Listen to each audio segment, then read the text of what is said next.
right, let's go ahead and get started. So we're going to pick up with a little bit of review from the end of chapter 11. We'll finish chapter 11. We'll cover chapter 12, hopefully all of it. Perhaps we'll leave the Phillips curve for Wednesday. On Wednesday, we'll finish chapter 12. We'll do the neoclassical chapter 13. On Friday, we will switch over to, we'll jump ahead to chapter 17, do government budgets and fiscal policy. And 18, we'll do a little bit of government borrowing. Over the weekend, you'll have some videos covering chapters 14 through 16. So watch these videos. You have optional attendance activities, so you don't have to do them if you don't want to. But if you do them, they will count as extra attendance, and so they will replace any missed attendance or perhaps replace some attendance where you didn't get 100%. So those are already posted as an announcement. They're due right before the start of class a week from today on the 26th of February. Then we're going to cover chapter 19 a week from today. That's talking about kind of macroeconomic policies around the world. And then on Wednesday, the 28th, we will do the final exam. Wait, hold on. Actually, as I'm talking about this, do we not have classes that last week? No, because it's 8 week 1. Yeah. Got it. If it was 8 week 2, I couldn't have classes that week. But since it's 8 week 1, we have classes. Sweet. So we have class on Monday. We'll cover chapter 19, which is probably one of my favorite chapters because we finally get to like pull everything together and talk about what's the purpose of this and how does this work in places that are not the United States. And then we'll have our final exam in class on Wednesday, which, as I said in the announcement, it'll be open notes, open internet. So it'll be an interesting challenge for both my writing the test, knowing that it's open book, open internet, and for you all to study, knowing that you have references, but you'll still need to know how to do the graphs and stuff like that. There'll still be probably, unless you have like very exhaustive notes, which would be wonderful, right? Because you can do that in here. It's not like math, like where, there's kind of an infinite permutation. There's only a certain number of permutations of types of problems I can throw at you. So, but regardless, neither here nor there.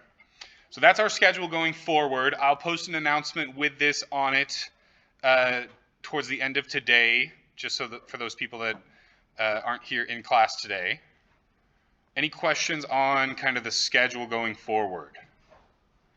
Chapter 14 through 16 is all about kind of like what money is, what monetary policy is, and then what exchange rates are. And so, we can talk about all that. We have, this 26th day. Chapter 19 is probably not going to take up that whole day, so feel free to bring any questions or email me with any questions on the chapter 14 through 16 videos throughout the course of this next week. So those are already posted there in a little video playlist for you, so it should be easy enough to just go ahead and watch that. You also don't need to watch them. You can just read the book. Same concept, same material. And some of the videos are me, some of the videos are people that did it way better than me. So I was like, why reinvent the wheel? And just linked you to their videos. So it should be fairly entertaining. I try to keep it, I try to switch it up, and I try to keep it entertaining, useful information only. Not just video for the sake of video content or video length. Like, there's a purpose for every one of those. Okay. No questions? Awesome. Okay, so review from last week, right? So last week we talked about how we have supply and demand for individual markets and supply and demand for, labor markets and money markets and things like that. But then when we kind of zoom way out, we have aggregate demand and aggregate supply, right? And we talked about how the aggregate demand is downward sloping because as the price level, that's what's over here, PL, as the price level goes down, people are going to be buying more. Now, they're not going to be buying a ton more. If you remember, this is kind of an inelastic demand curve, right? Now, they're not buying a ton more because why? Because there's a certain amount of spending that's involuntary, right? You just have to spend your rent. You have to spend gas to get to work and to school. You have to spend money on, toilet paper and food and shampoo and all that stuff that's not very fun. So regardless of what happens to prices, there's a certain minimum that is necessary just for, living in society, right?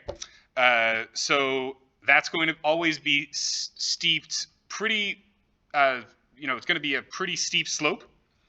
And then we have a short run aggregate supply curve that is very shallowly sloped at first, and then the slope is increasing at an increasing rate as we get higher and higher, right? And so this is also known as a convex curve, right? Increasing at an increasing rate. And this is to reflect the fact that given higher prices, producers are going to try to squeeze everything they can out of their workers, out of their factory, out of the amount of land that they have, out of the amount of capital that they have, in terms of raw materials and stuff like that, right? They're going to try to squeeze everything they can when the price level increases, right? So when the price level increases, that's why this is increasing as well. But at a certain point, they run into a constraint, which is just this natural constraint of there's only so many people available to work. There's only so much land that you have. Your building's only so big. You only have so many tables. There's only one pizza oven. There's only 2 espresso machines, whatever the case may be. So there's some limiting factor in the short run, right? So that's why we have a short run aggregate supply and a long run aggregate supply. Long run aggregate supply talks about the potential GDP. That's why we also call it the YP down here, right? The potential GDP. This is what if everybody was working, all our resources were employed efficiently, right? So this is kind of an upper limit to our economy. Once we get past this, we can temporarily sustain it, but we end up experiencing an inflationary gap. So anytime the short run aggregate supply and the aggregate demand cross to the right of the long run aggregate supply curve, we call that an inflationary gap. And anytime it crosses to the left of the long run aggregate supply curve, we call it a recessionary gap. So we talked about the shifts in aggregate supply and how there are 2 main ways we're going to talk about shifting aggregate supply in this class. The first is productivity growth, right? Which typically, an increase in productivity is going to cause our short run aggregate supply curve to shift outwards, which is going to cause our initial equilibrium to change from there to there, which is going to cause greater amounts of production and lower price levels on the aggregate, right? This is also going to impact our long-run aggregate supply because an increase in productivity means with the same amount of resources, we can produce more goods. So increases in productivity impacts both the short-run and the long-run aggregate supply. Compare that to an increase in our input price. Our second variable that we're going to talk about a lot with aggregate supply is an increase in our input price. This is going to be a short-run phenomenon, right? Usually has to do with oil prices internationally, some sort of resource that's been found, or some sort of resource that has been deprecated in some various way, right?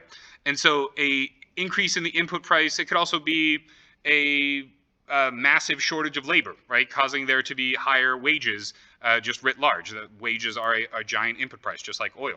So that's going to cause our short-run aggregate supply curve to shift to the left. Nothing's going to happen to our long-run aggregate supply curve because the potential GDP is still the same. This is just what the current inputs are going for right now.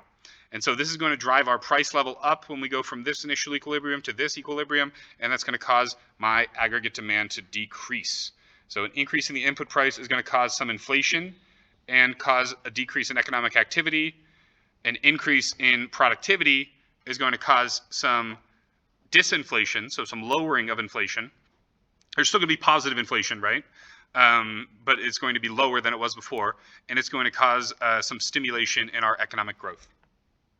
Questions on aggregate supply, what it means, what it be, why it changes? Okay. Aggregate demand. So aggregate demand, we can remember our NEPA, right? Our National Income Product Accounts. Our NEPA is our just our C plus I plus G plus NX, right? So if you only remember one thing, one equation from this whole class, it should be NEPA. It should be what is GDP. GDP can be split into a consumption, an investment, a government spending, and a net exports categorization. So the things that are going to shift aggregate demand in this class are any one of these factors. When consumption increases, when investment increases, when government spending increases, and then we can decompose net exports into exports minus our imports, right? And so anytime our exports increase, our GDP is going to increase, but when our imports increase, that's going to decrease our GDP because of the fact that it comes in with that negative sign there, right? So the next one that's going to happen is our expectations about the future. We talked about how if I told you everything was going to be more expensive in 3 weeks, what are you going to do? You're going to go and buy stuff right now. So expectations about the future influences your consumption today.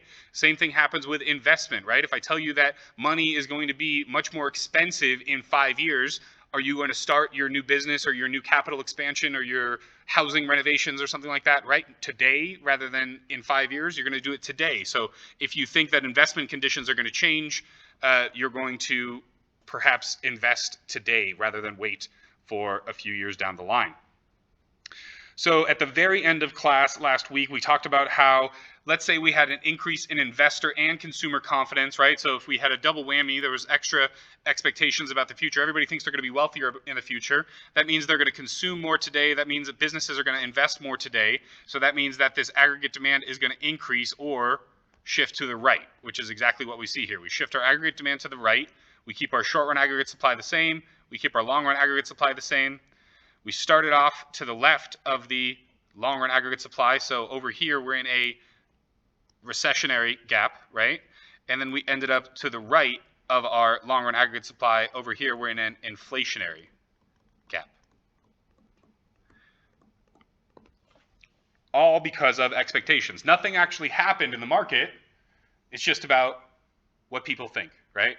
Nothing in this world is good or bad, but thinking makes it so, to paraphrase the bard poorly.